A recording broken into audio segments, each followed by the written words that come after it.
Kothamangalam പ്രതിഷേധത്തിനിടെ police jeep ആക്രമിച്ച കേസിൽ Ernakulam DCC president Muhammad ഷിയാസിന് ജാമ്യം അനുവദിച്ച് ഹൈക്കോടതി. 16 വരെ അറസ്റ്റ് കോടതി തടഞ്ഞു. കേസിൽ ഷിയാസ് കോതമംഗലം കോടതിയിൽ നേരത്തെ കീഴടങ്ങിയിരുന്നു.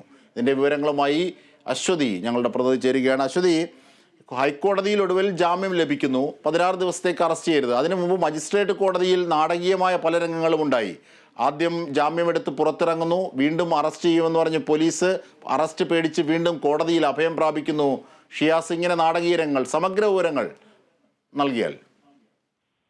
ജിംഷാദ്, ഈ കേസ് ഇങ്ങനെയാണ്. ഷിയാസിനെതിരെ 2 കേസുകളാണുള്ളത്. കഴിഞ്ഞ ദിവസം ഈ മൃതദേഹവുമായി പ്രതിഷേധം നടത്തി എന്ന കേസിൽ ഷിയാസിനും അതുപോലെ തന്നെ മാത്യു കുഴൽനാടൻ MLAക്കും കഴിഞ്ഞ ദിവസം താൽക്കാലിക ജാമ്യം മജിസ്ട്രേറ്റ് കോടതി നൽകിയിരുന്നു. ഈ കേസിൽ ഇന്ന് അത് വിശദമായ വാദം കേൾക്കുന്നതിന് വേണ്ടി മാറ്റിവെച്ചിരിക്കുകയായിരുന്നു ഈ ജാമ്യാപേക്ഷയിൽ.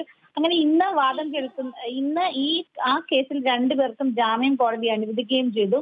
അത് കഴിഞ്ഞ് പുറത്തേക്ക് ഇറങ്ങിയ ഷിയാസിനെ രണ്ടാമത്തെ കേസിൽ പോലീസ് അറസ്റ്റ് ചെയ്യാൻ ശ്രമിച്ചതാണ് വലിയ സംഘർഷത്തിന് കാരണമായത്.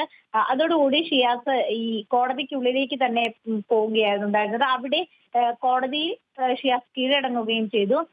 ആ സമയം ഈ ജാമ്യാപേക്ഷ രണ്ടാമത്തെ കേസിൽ ജാമ്യം പരിഗണിക്കുന്നതുമായി ബന്ധപ്പെട്ട് പോലീസിനോട് കോടതി റിപ്പോർട്ട് തേടുകയും ചെയ്തു. അതിനിടയിലാണ് ഹൈക്കോടതിയിൽ ഈ കേസുമായി റിയാസ് പോയത്. ഹൈക്കോടതിയിൽ നിന്നാണ് ഇപ്പോൾ ഷിയാസിന്റെ രണ്ടാമത്തെ കേസിൽ ജാമ്യം ലഭിച്ചിരിക്കുന്നത്. 16 വരെ അറസ്റ്റ് പാടില്ല എന്നാണ് കോടതി നൽകിയിരിക്കുന്ന നിർദ്ദേശം.